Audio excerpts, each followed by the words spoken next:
That's right, folks. Another episode of the Razzball Fantasy Football Podcast. I am your host, Bobby Lamarco, and today we're going to break down the impact of NFL coaching changes. Every single year, about a quarter of the NFL sees coaching changes, and today we're going to break down Jim Harbaugh and the impact it's going to have on the Rodgers. Is it a good thing for Justin Herbert? Is Keenan Allen going to extend his career? Does Austin Eckler return and become an RB1 again? All this and more starting right now on the Razzball Fantasy YouTube channel.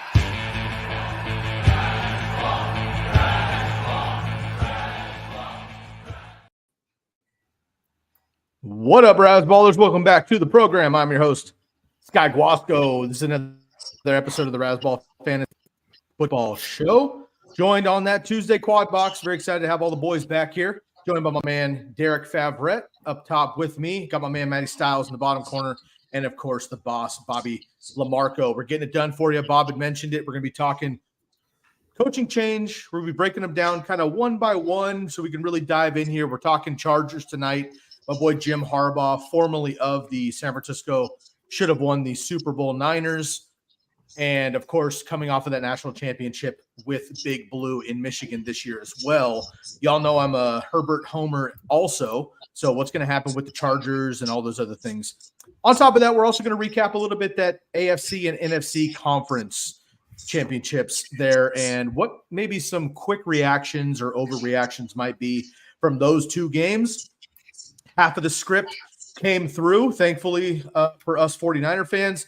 The other half, unfortunately, they changed last minute because everybody caught on and all the Vegas odds were money on the Lions and Ravens, which makes sense. So they made a quick audible. Love to see that.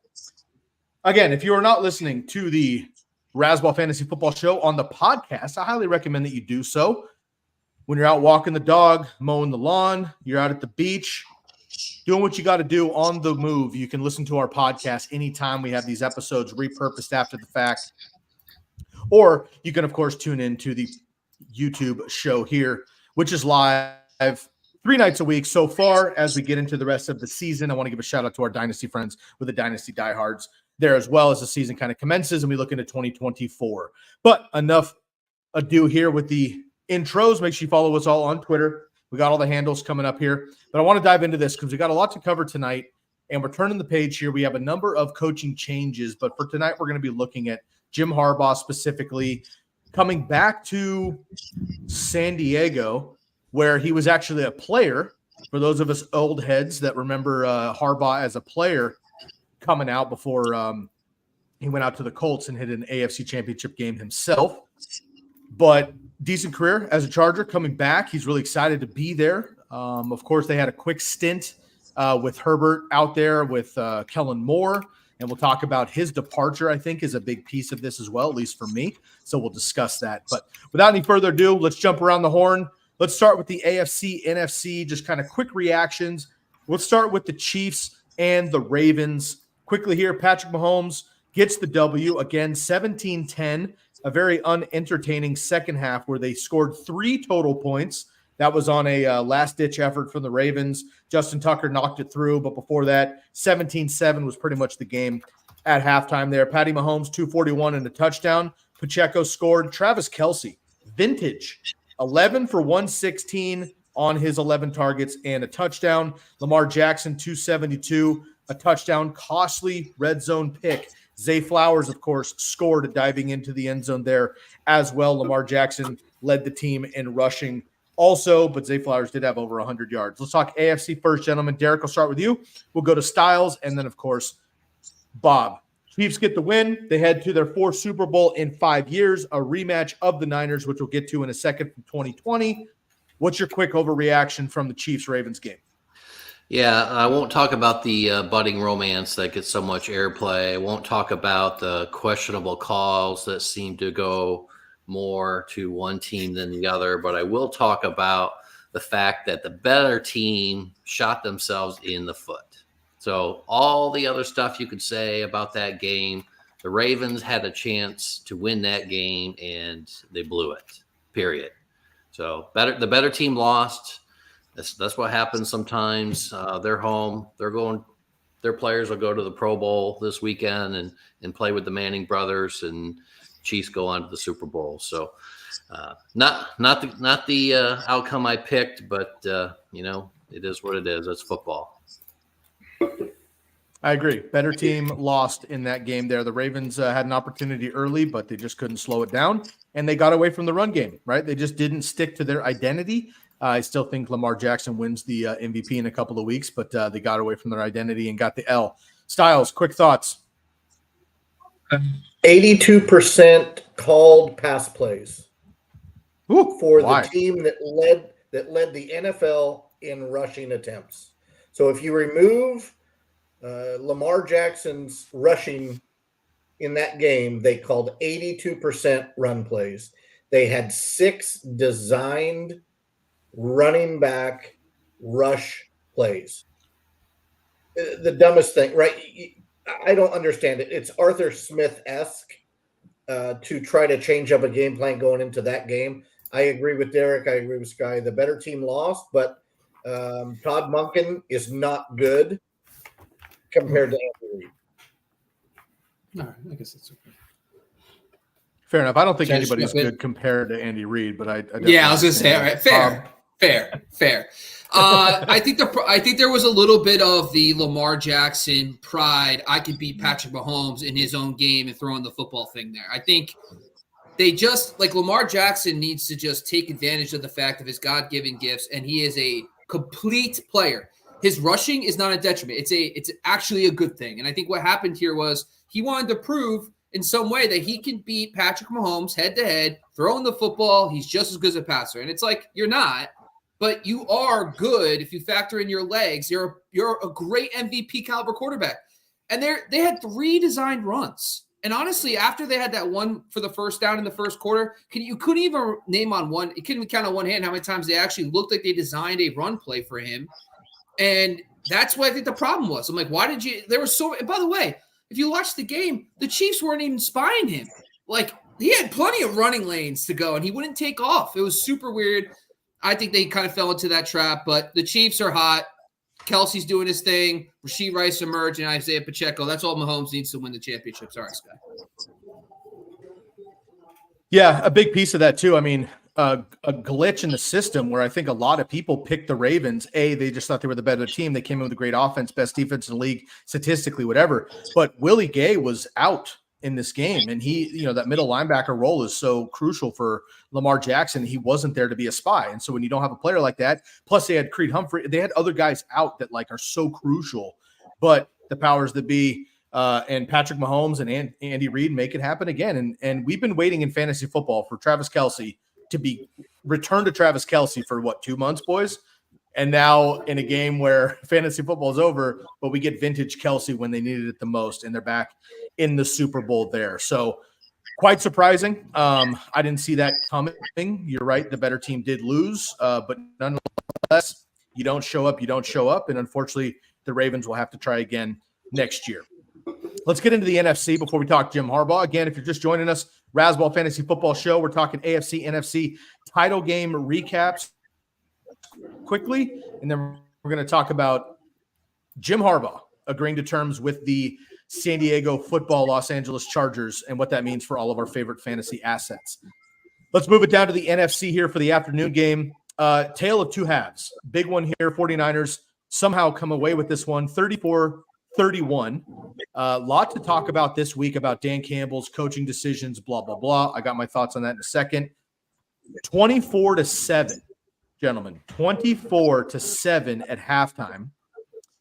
And then 27-7 after that for the 49ers. So literally just flipping the script, first half, second half to make it happen. Jared Goff, 273 and a touchdown. David Montgomery, Jahmyr Gibbs, and Jameson Williams all had rushing touchdowns. Sam Laporta, tight end one by a long shot right now, 9 for 97. Amon-Ra St. Brown, 7 for 87. On the 49ers side, Brock Purdy, 267. Costly interception early, but a touchdown late. Christian McCaffrey, ho-hum, 90 yards and 2 touchdowns.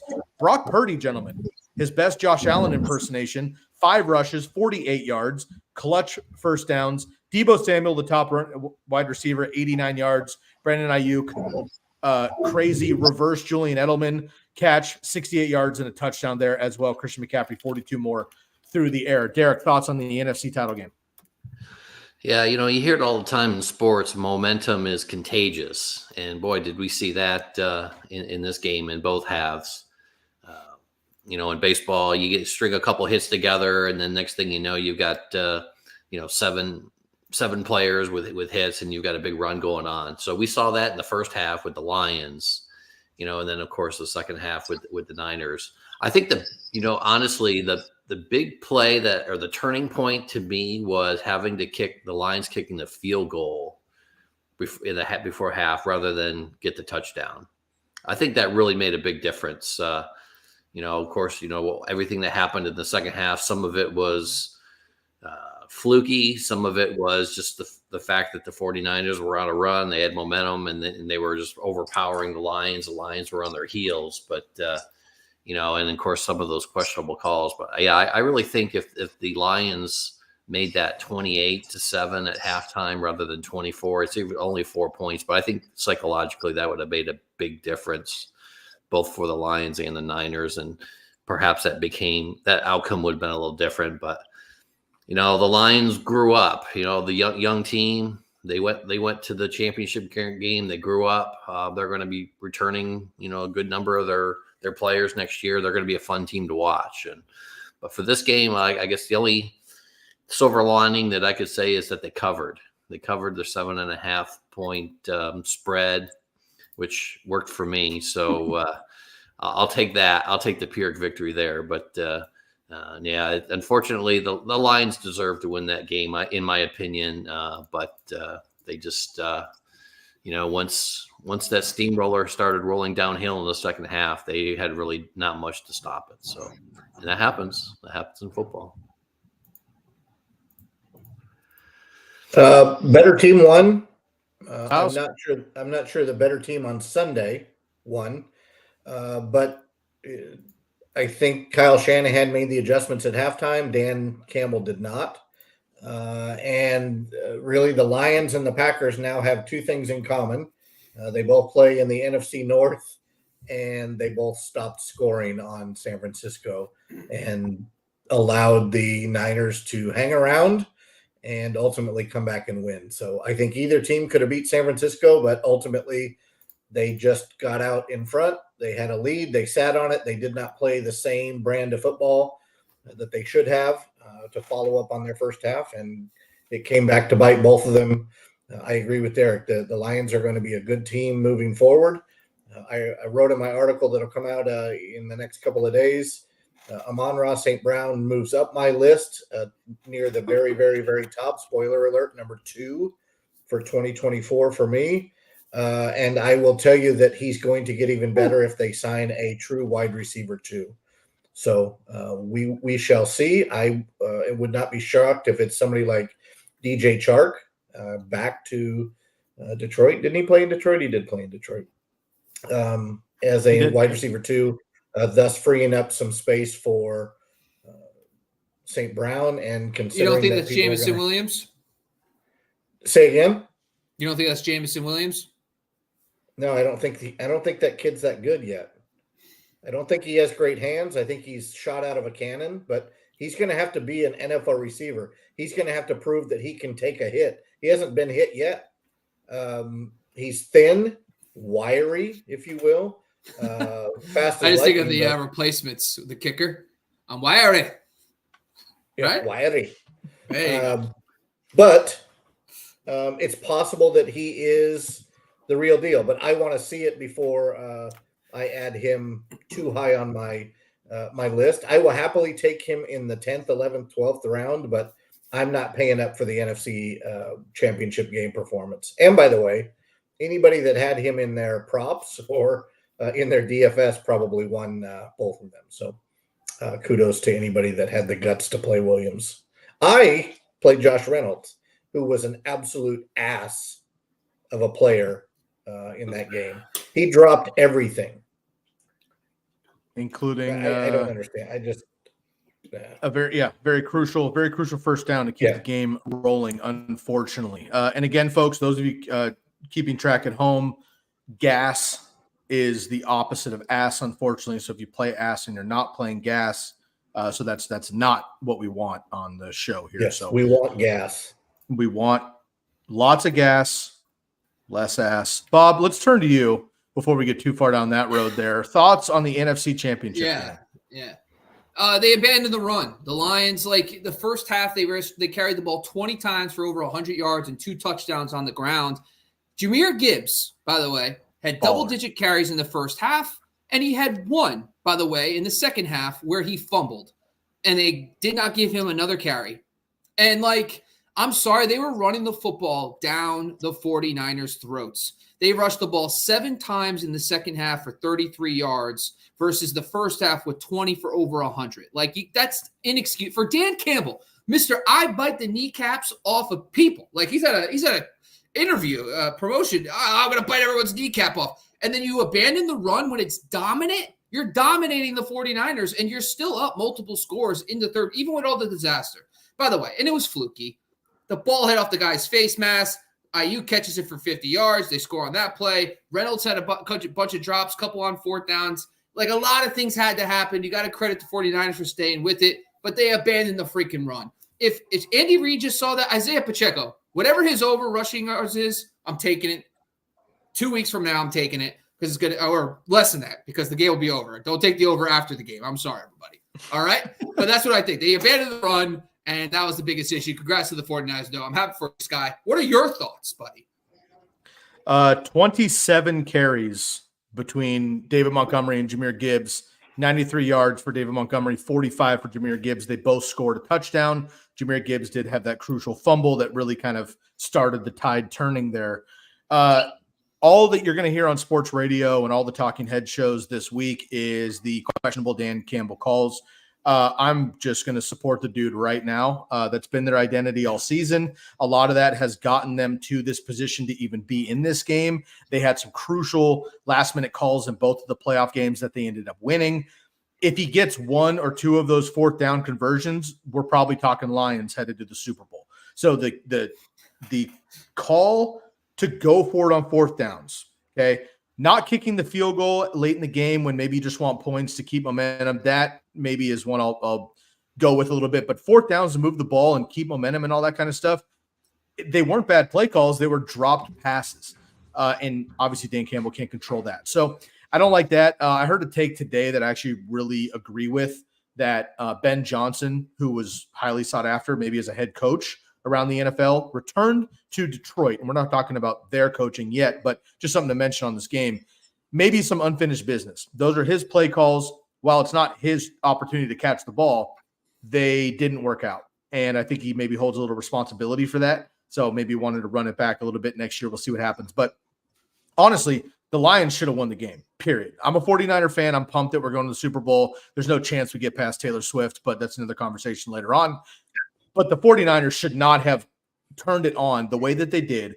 Unfortunately, Kyle Shanahan, I love the guy. Hall of Fame coach for sure. He needs to get the monkey off his back with the Super Bowl win. But this is another like multiple touchdown deficit in the playoffs and then the Super Bowl. Don't forget they were down big versus the Packers and came back. Like eventually that luck's going to run out. And I'm terrified of it, to be honest with you. And with the Lions, they made it happen the first half. And you're right, Bob, they just turned it down. So did the Ravens. They got away from what they were supposed to get away, supposed to run the ball there. And I'm concerned about the 49ers heading into the Super Bowl. Obviously, I'm pumped, whatever, that they're playing in the game. But we just did this 2 years ago. They should have won that game. Jimmy Garoppolo overthrew Emmanuel Sanders. The rest is history. Should have won that game. I don't know that it'll happen. If Taylor makes the game from Tokyo, the Niners are in trouble. So we'll see what happens. But big game for the Niners to make it happen. Dan Campbell and the Lions did turn the page. They will be back in the hunt at least, and we'll see what happens. But Kirk Cousins comes back. The Packers obviously showed their mettle this year. The NFC North has a lot of competition, I think, coming forward. We'll see what the Bears do, but nonetheless, the NFC, I think, is quite strong. So very impressed by both of these teams. Great first half of the Lions. Terrible second half. Terrible first half of the Niners. Great second half. That was the difference in the game. Can I just say one thing before we close out too? Like, it's wild that no one's talking about the fact that Ayuk's long time. Like, literally, Ayuk had no shot at the ball. It wasn't like they were both going for the ball. It literally was 5 yards ahead of Ayuk. It bounced off a guy's face that should have been caught and went right up in the air, and Ayuk catches it, and they score a couple plays later. Like, are you kidding me? And then the next play, the running back fumbles the football in their own end of the field. Like, yeah, it was Dan Campbell's fault. Are you freaking kidding me? Like, come on. Right. Like, that's so ridiculous. It's insane that people think that's the case. Yep, I agree. And I told you guys before that I changed my pick because I just wasn't feeling good about it. Like, I picked the Lions, right? And I love the reverse psychology. It worked out as a fan, but like, the Lions came out gangbusters, and if they just do what they're supposed to do, they win the game. All right, let's move and change channels here to the coaching change. The first one of the offseason that we're getting in depth with. We do have a number of changes. There's a few other ones I'm excited to talk about. We will start diving into those through the offseason. Don't forget, we are with you throughout the entire offseason, through the Super Bowl, also into the offseason, heading up into the NFL draft in March. Or I'm sorry, free agency in March, NFL draft in April. And of course, we're going to be taking you through all of your updated Mariner highlights along the way on the Fantasy Football Podcast as well. Before we get started, Matt, quick question. Favorite 90s era Mariner not named Ken Griffey Jr.? The Edgar Martinez. Ooh, Jay nice. Hall of Buhner. Famer. DH. I like Jay Buhner too. Good. How about Joey What Cora? the hell is happening? Oh, sorry. What is happening Bob, right now? let's talk about Jim Harbaugh. Signs a What the 5-year hell? deal with the San Diego Chargers. You see that, Matt? I got like a paragraph in there. He wasn't even paying attention. Well, you had me at Ken You like Griffey that? Jr. I was like, I love Ken Griffey Jr. I got a little excited. Then I was like, wait a second. And all of a sudden, people started naming other players. I'm out. Don't start that BS around here. Keep Nice. it going. Bob had to Google Seattle baseball, but we'll be talking Supersonics next week, folks. Just stick with us here on the Fantasy Football Podcast. All right, let's talk about the Chargers. They bring in Harbaugh. So let me just lay the landscape for anybody that doesn't watch college football for some reason, or maybe you haven't been paying attention the last 2 weeks as we've gone into NFL playoffs. You haven't seen the move necessarily. I'll get into the Chargers fantasy takes in a minute. Let you guys go off on that. Let me give some backstory here. Jim Harbaugh goes back to Michigan where he went to college, comes back. Ohio State had been running him for a decade plus. Comes back, gets over the hump. They beat Ohio State a number of times in a row, flip the script there, and then win the national championship this year, obviously. He missed a number of games this year because of allegations on sign stealing. Now, he wasn't doing it, but his staff was, and the top dog has to go. He got suspended during the rest of the regular season. He got to come back for the playoff, and then, of course, he coached in the national championship. So they win the national championship. He will not face any more of those allegations or issues because he no longer is in college. So he's in the pros. Now he goes back to the Chargers where he did play back in the 90s and gets Justin Herbert.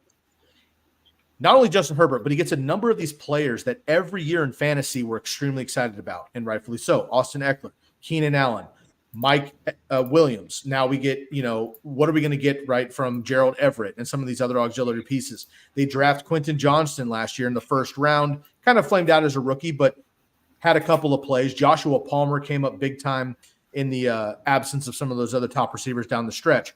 In NFL terms, they also have a great defense on paper. Khalil Mack, Derwin James, Joey Bosa, but they can't stay healthy as a unit either. Now, in fantasy, all we care about is individual players and how they do, and generally on offense. But for football purposes, the Stanos family only cares about W's. The one thing Jim Harbaugh has done everywhere he's gone is win games. He took over a 49er team from 2011 to 2014.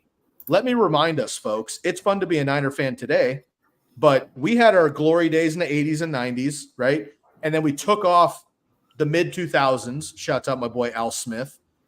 But 2011, we finally got back. 3 straight NFC championships.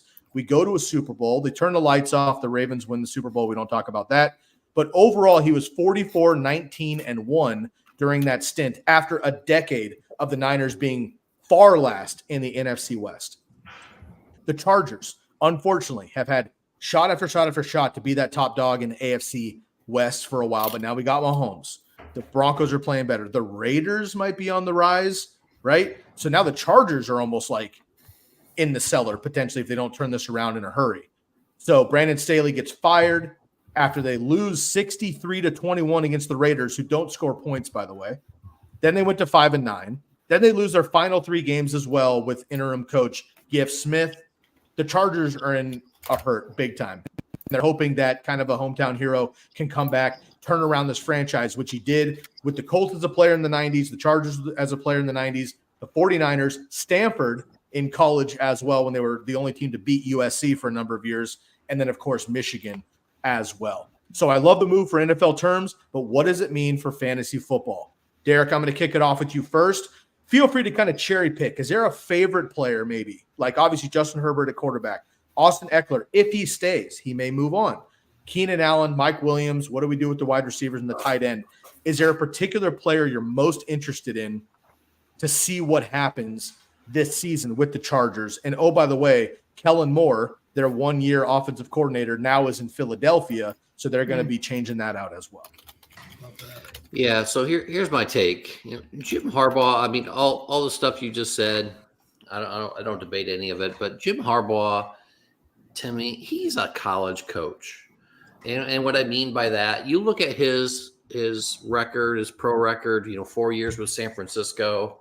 Look at that 4th year, 8-8. And then he was out, he went back to college. I expect him to inject some short-term energy into this team. I think they're probably going to be pretty good next year. There's a number of concerns I have, which I think we'll all get to. But, I don't think – unless he's grown up and maybe he's taken a page from his brother who's certainly got longevity, I just don't see him working out in the long term. I really don't. I just think his shtick, he plays well in the beginning, and it certainly played well in Michigan. But those guys were there. 4 players were there 4 years, and they were gone. And then they had a new crop in, and so at the NFL at the pro level, I just don't think that's going to play as well. So I'm a little concerned with this. I mean, I think it's a good sign for the Chargers. Don't get me wrong, but I'm not as high on this signing, I think, as probably the rest of you are. Or certainly many people are. I don't think it's going to have a tremendous impact on the fantasy side. I'm really kind of holding out as well on who the offensive coordinator is going to be. I think that's going to help dictate things. But of course, I am most interested in Justin Herbert and his rebound. Of course, I'm writing our quarterback articles this offseason. My quarterback rankings went up today.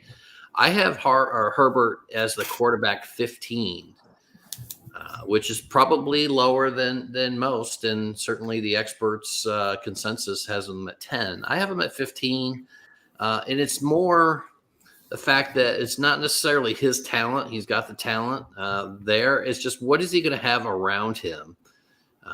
Austin Eckler's a free agent. Keenan Allen, and we're going to talk about him, but he's got one more year on his contract, but he might be a cap casualty this year. His cap number is $34 million. I mean, are they going to be able to pay him? I mean, the defense is aging. You mentioned some of that. Mike Williams coming back from the torn ACL. Is he going to be 100%? I mean, these are the concerns I have more for Herbert than on the negative side than what Jim Harbaugh is going to do on the positive side. So, although I like the move with Harbaugh going to the Chargers, and I can't wait till they face Baltimore and you have to see that brotherly rematch again. But I don't think it's going to have as much of an impact on this Chargers team than I think some others may. So that's my take. Again, I'm looking at Herbert. Will he rebound? I mean, will he rebound anyway? But is it going to be because of Harbaugh and the scheme, or is it going to be because all the other ancillary pieces around him? I think it's going to be more the latter. I like that. Good point there. And again, everybody, make sure you're checking out our articles. All of our articles available at football.razzball.com. We're breaking down the positions this offseason. Derek's handling quarterbacks. I'm on the running backs, and Maddie's on the wide receivers. Boss, you got something to throw in there, bud? Yeah, I was going to ask you, Sky, because you're a San Francisco 49er fan. And the one thing that is a fact. Derek brought up a good point about his shtick, if you will, kind of running dry out there. I think Trent Baalke and him had issues. What was the story behind that? Do you think it was a Bulky. Jim Harbaugh thing, or Bulky was the? What do you think was the deal? Bulky's the issue. I am up. Okay. And hey, no shade to the man personally. We haven't met yet. But just from the outside looking in, 10 something years ago, yes, he was 8-8. They were struggling. The Kaepernick stuff came up. That's a conversation for another time. We're not going to get into all that, but lots of distractions, a lot going on for a team. Frank Gore was at the end of his career. Psych, he played another 10 years. Frank Gore's still playing out there somewhere. Yeah. Frank Gore's kid is a menace too, which is dope. And I think he looks older than Frank Gore does, but whatever. Trent Baalke, unfortunately, was the issue. Also, you have to think about this, like Harbaugh there, and Derek brought up the offensive coordinator. We'll see what happens with the Chargers.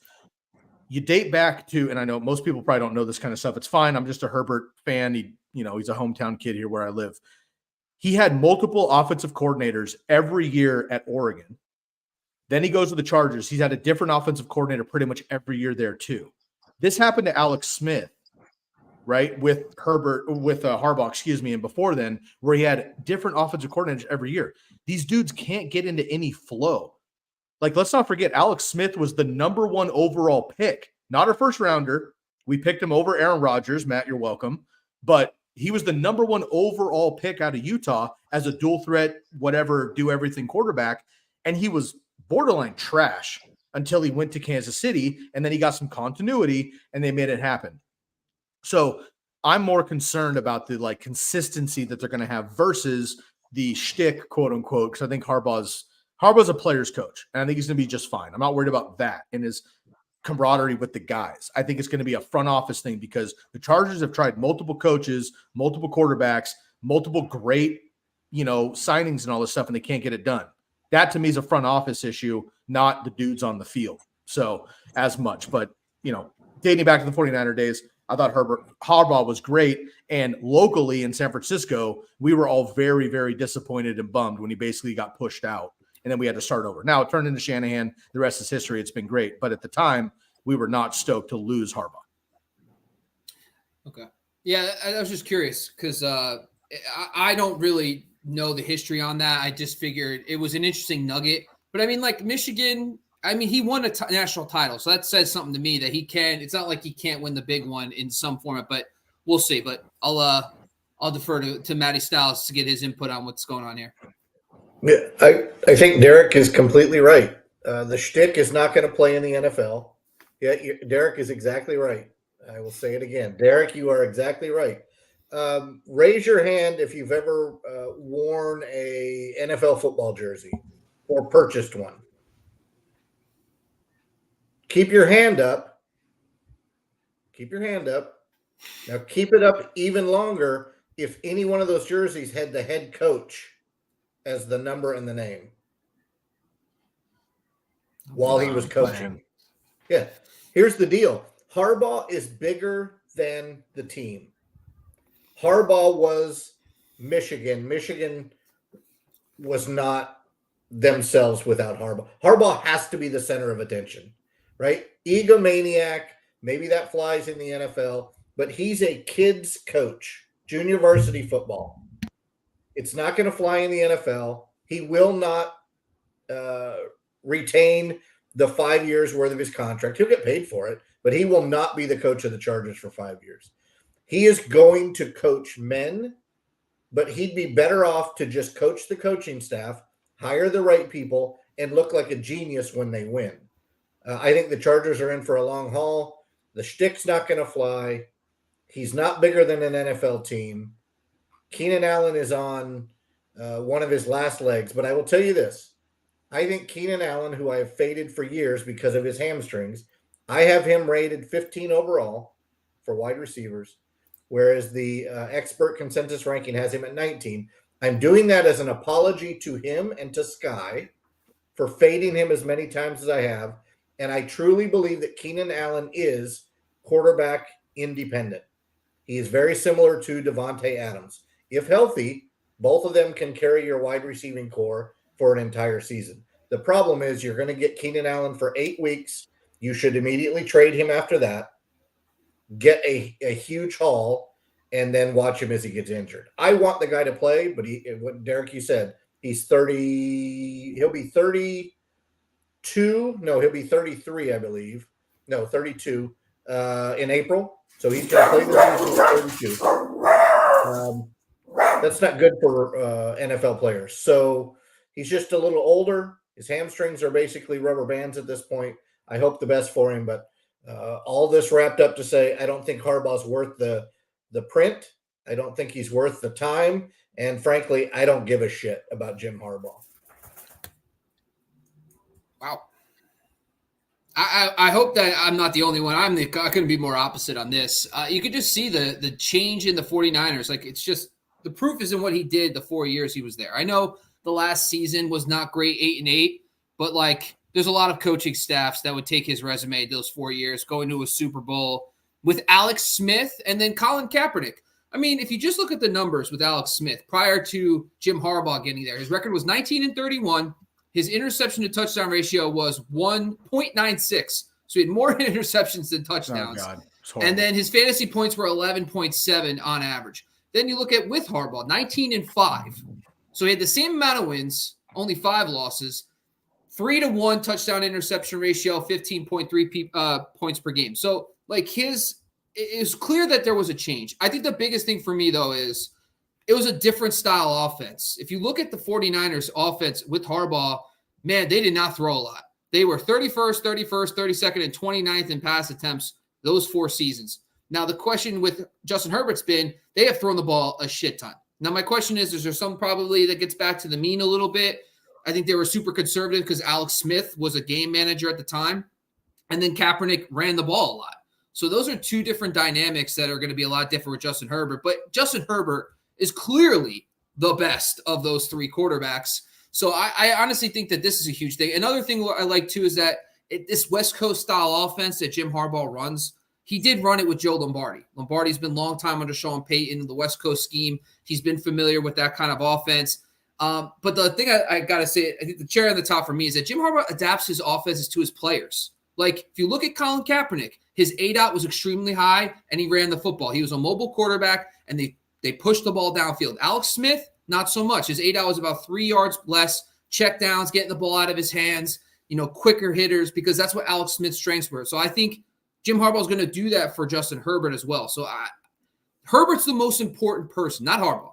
And I get what you're saying. Maybe Harbaugh wants to be the guy and yada, yada. But I can't imagine. This was the only job that I felt like this offseason because of Justin Herbert. Any coach wanted. I think Ben Johnson would have left the Lions for this job.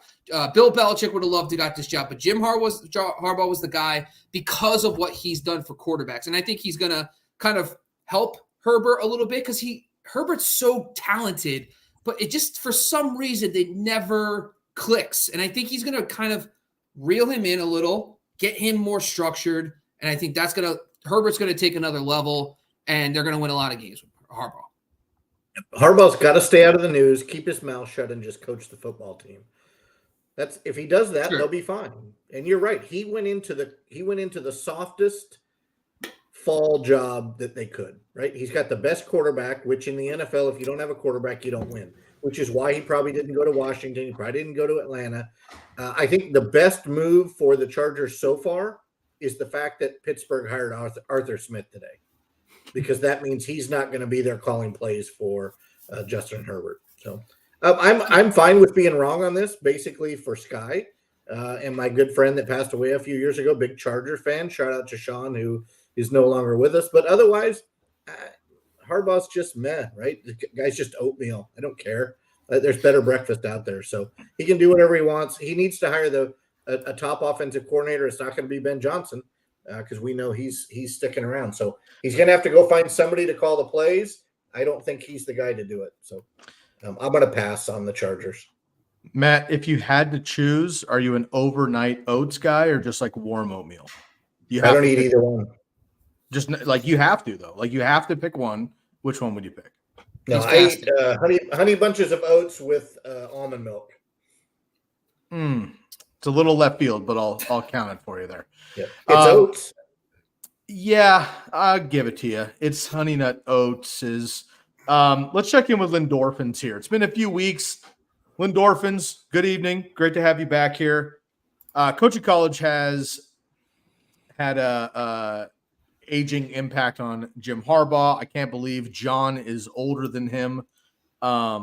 Shouts out to a Jack Harbaugh, by the way, who's easily the best dude of the family there.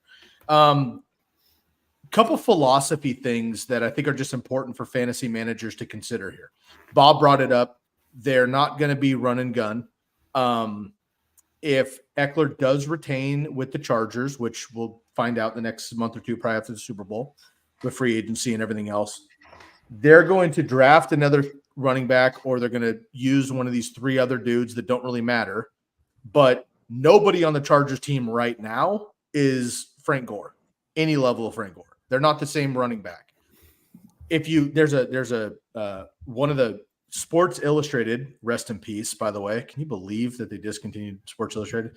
Anyway, there's a magazine cover of Sports Illustrated, and it's Alex Smith under center, and then it's fullback and Frank Gore behind him. There's four dudes right in a row, and you're like, the strong I formation looks like an Army Navy game. That's the type of offense they're going to run. They're going to run like wishbones, right? And like veers and stuff like that the NFL doesn't have right now. I think that benefits them for right now. Also, Justin Herbert ran a lot of that stuff in Oregon, like a lot of that like off play action stuff. They haven't been doing that RPO stuff with the Chargers. It's been all shotgun and just chuck it with Kellen Moore and Brandon Staley. They haven't been doing that. So I do think that's just going to help the offense in general. The running backs are going to change. Austin Eckler, for me, has plummeted, and you might get more opportunity, but different opportunity, and he's not that type of running back, so I'm concerned about that. One guy that I don't think is on anybody's real radar, but I think could absolutely explode this year and have like a David Njoku resurgence, if you will. I'm really excited to draft him when nobody cares about him, is Gerald Everett. Google Vernon Davis someday. Dude was an animal back in the day in this offense with Alex Smith. And I think absolutely athletically, Gerald Everett is similar to Vernon Davis. This option is going to have a lot of that like I formation play action featuring the tight end position. So I really like that. He's a deep flyer for me. And then we'll see what happens with Mike Williams. He can't stay healthy, unfortunately, but then Keenan Allen's going to be fine. But what do they do with Quentin Johnson and Joshua Palmer? So I've been very excited about this offense for years in fantasy. We all have. I love Justin Herbert personally, Eckler and everybody else, but unfortunately, like I don't think it continues up here. So we'll see what happens. I do like the questions down here from our local readers.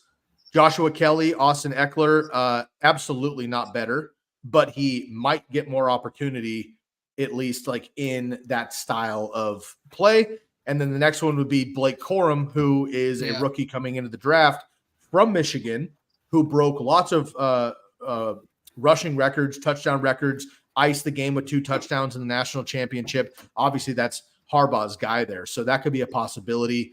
There's a lot of opportunity here for the Chargers. I think they're going to be fine for fantasy. I just don't see the upside outside of maybe Keenan Allen because he and Herbert are so connected in PPR leagues. Obviously, he did that with Phillip Rivers back in the day as well. So I like the move for NFL purposes. It makes perfect sense. It's kind of bringing an old school approach to like a new young team. So I like that a lot, but a lot of this is going to bank on who his coordinators are, which per this episode we're unfamiliar so far. Yes, Derek. Yeah, that last question you put up. That's a good segue point that I want to make. They've got the 5th pick in the draft. I mean, what do you think is more probable? Do you think they trade up to? They don't need a quarterback, obviously.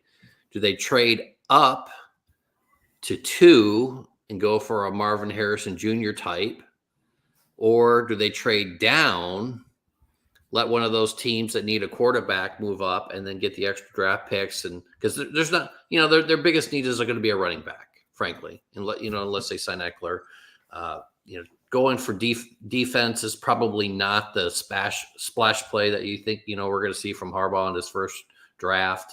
He's going to go for, something that's going to, make a big impact. Is that Marvin Harrison, or is that maybe the smart way, trading down and getting the extra picks and just rebuilding your team that way? So, or do they just stay at 5 and take best player available? So what are your thoughts on that? Matt? Bob, go ahead. No, Matt, you got it. Oh, I'm good. All right. Well, my thought process, first of all, I got to understand, so the Chargers are in salary cap hell right now. They're about $44 million over the cap, and they have a plethora of receivers right now, Keenan Allen and Mike Williams, who technically they could save a combined $34 million if they cut them because they have such a higher cap hit than their dead cap. But I don't see Keenan Allen. I could see Mike Williams getting cut. Because if you look at the history of the guys who succeeded with Jim Harbaugh, they weren't high ADOT guys. The one biggest change that's going to happen here is that I do think that, yes, there was Colin Kaepernick did take some shots down the field, but Michael Crabtree and Anquan Bolden, their best seasons under Jim Harbaugh in this offense were both under 10 yards per target. So that ADOT is not Mike Williams' specialty. I do think that's more Keenan Allen. They do have Josh Palmer. The thing is, we always talk about this, the new coaching staff. We don't know if Quentin Johnston is their guy. They might not like Quentin Johnston. He did not do enough his rookie season. That is now a throwaway pick. So I could see them trading Quentin Johnston to get draft capital for him if they don't like him.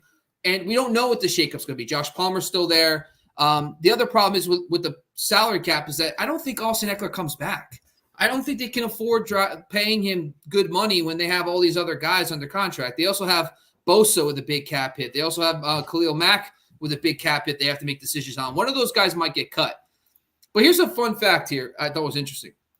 I was doing some research on Frank Gore.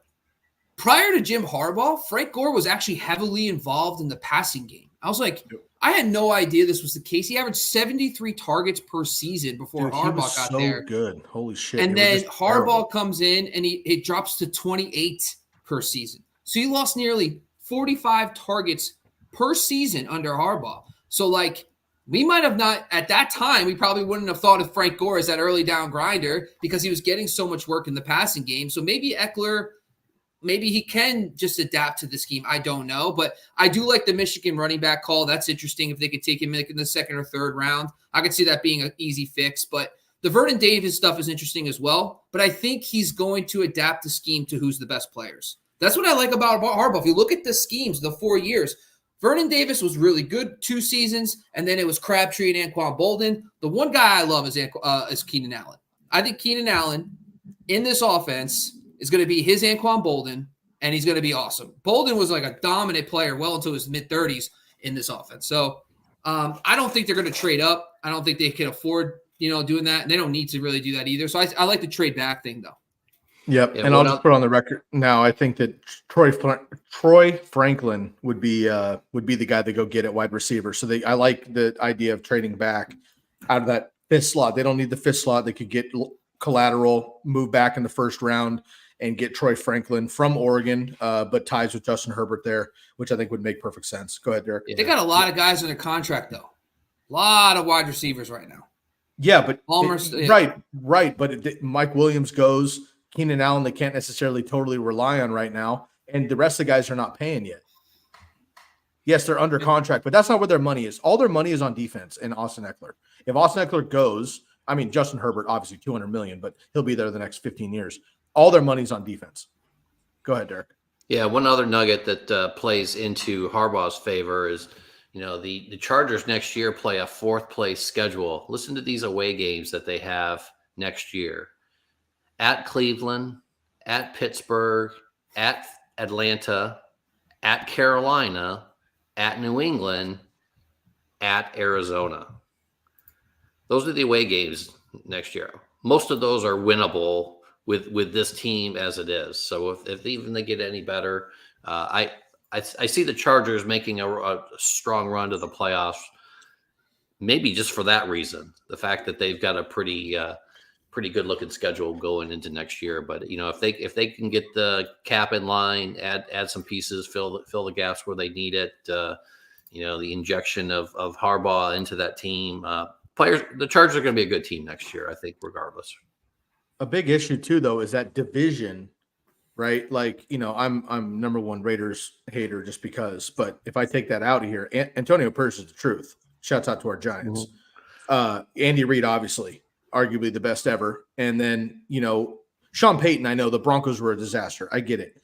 He's got longevity and he's got, Russell Wilson's not his guy. He came in to take a position. Russ is going to be gone. He could start over. It might take the Broncos a year or two, but they'll be back. The Saints were dominant. Yes, they had Drew Brees, but we'll see what happens. That whole division, coaching wise, I think is top tier. Probably the best 4-pack in the NFL. Great quarterbacks, potentially as well, depending on what happens with Aiden O'Connell and what the Broncos do. But Mahomes and Herbert alone, those guys are obviously both probably top 5 NFL quarterbacks. So it'll be really interesting to see what happens. A lot of defenses improving in that division as well. And as we know in the AFC, they're stacked all over the place. Burrow was out this year. They didn't even make it in. What happens with the Chargers or the Browns, the Steelers, right? Like all these other teams starting to come back here. There could be a lot of other options in the AFC specifically. So I think it's going to be an uphill battle big time for the Chargers, but I do like this, just maybe not in year one. All right, Scott, you want to hear the best both of us being right at the same time answer ever? Of course. You excited for this? Yeah. In 2024, the number one team. Hey,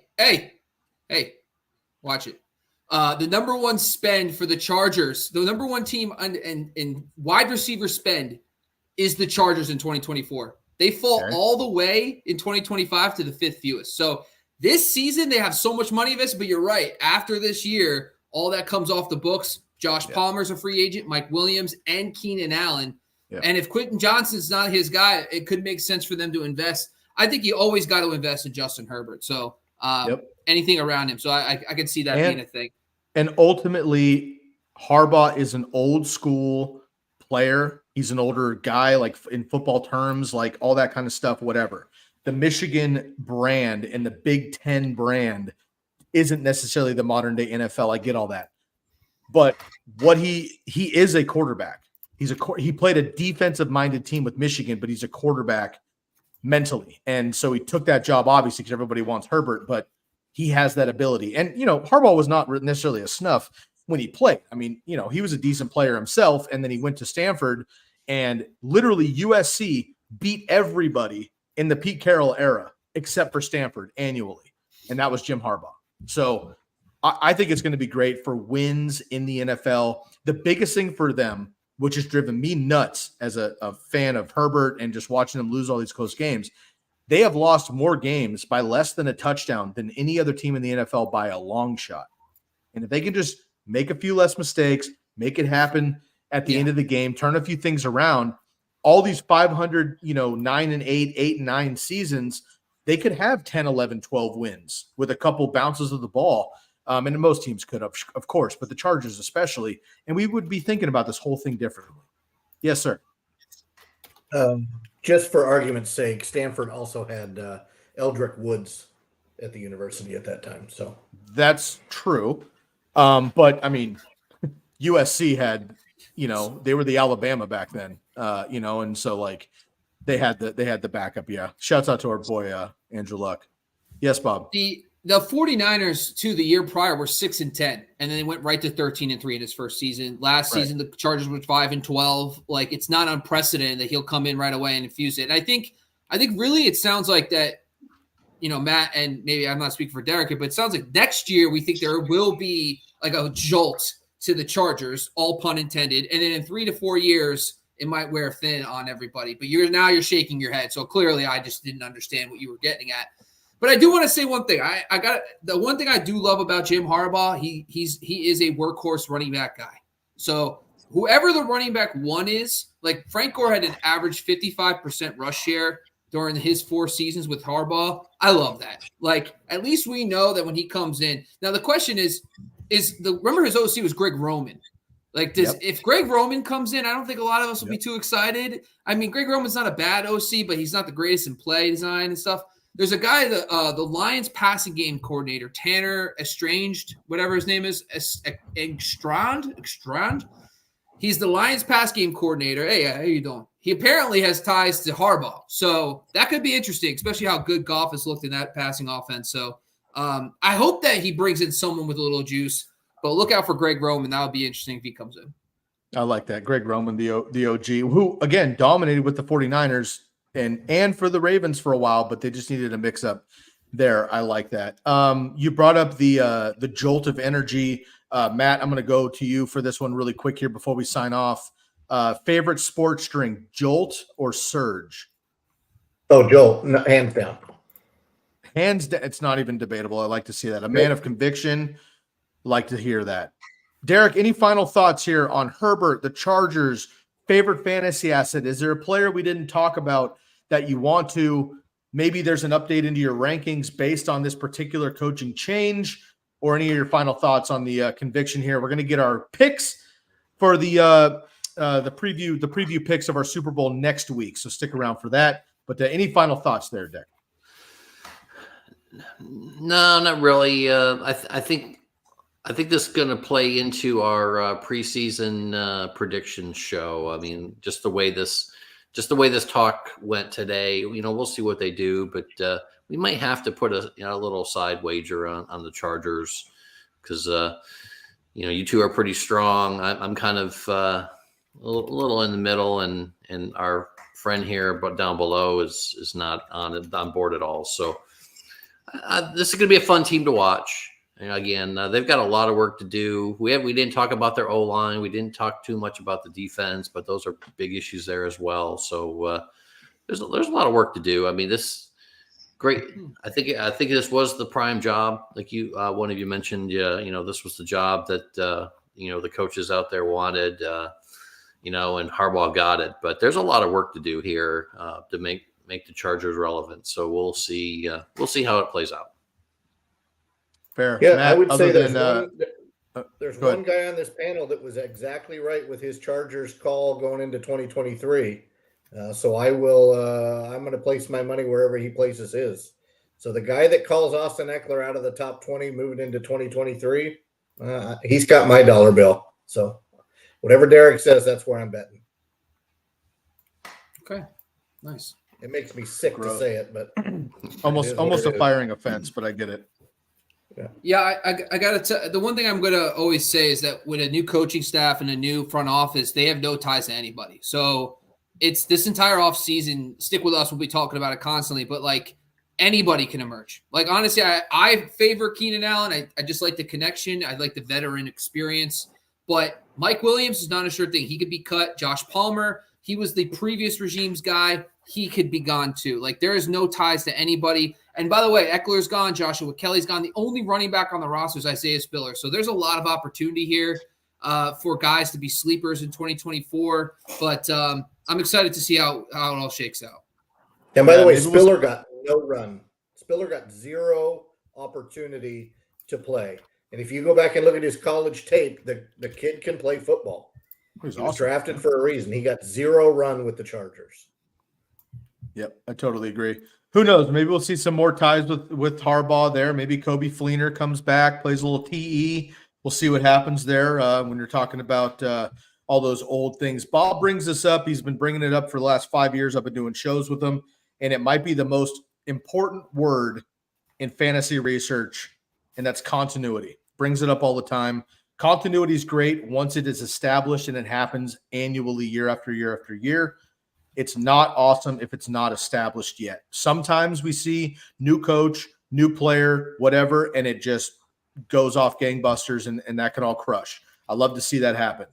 Oftentimes it does not in the first year. So I'm Herbert fan number one, but Derek's got him at 15. When I heard that, I was like, excuse me? And I was ready to defend Herbert. And I looked at the rankings. I'm like, oh, shit. I don't know who I would move below him to bring Herbert up. And Anthony Richardson was just a name Derek had below Herbert. I might put him ahead of him as well if he's fully healthy. So yikes. Now we're talking like front end QB2, middle QB2. So concerned about that a little bit, but we shall see the rest of the week there. Derek's article's live. Matt's articles are live. Mine are dropping as well coming up on Monday. Bob's got articles and other shows as well throughout the week. We are with you all off season long through the Super Bowl, but also heading into the NFL free agency period, which is massive. Obviously, not only do our favorite fantasy players move around, but you get like a big offensive line shift, another coaching change, right? Certain, auxiliary players that maybe we don't care about in fantasy, but they affect NFL rosters. We're breaking all that stuff down for you all off season long. All of our articles available at football.razzball.com. You can, of course, watch right here on the YouTube channel. Those of you on the podcast, come see what we look like. Check us out on the YouTube channel. You can make sure to subscribe, hit the bell, and don't miss any of our action there. You can also, of course, YouTubers, go check us out and download the podcast as well. Rates and reviewers are much appreciated. Please be honest with us. We can appreciate your feedback there. That's the Razzball Fantasy Football YouTube show. For Derek Favret, Matty Stiles, and Bobby LaMarco, I'm your host, Sky Guasco. We will catch you all next time on the Razzball Fantasy Football show. Have a wonderful evening, everybody.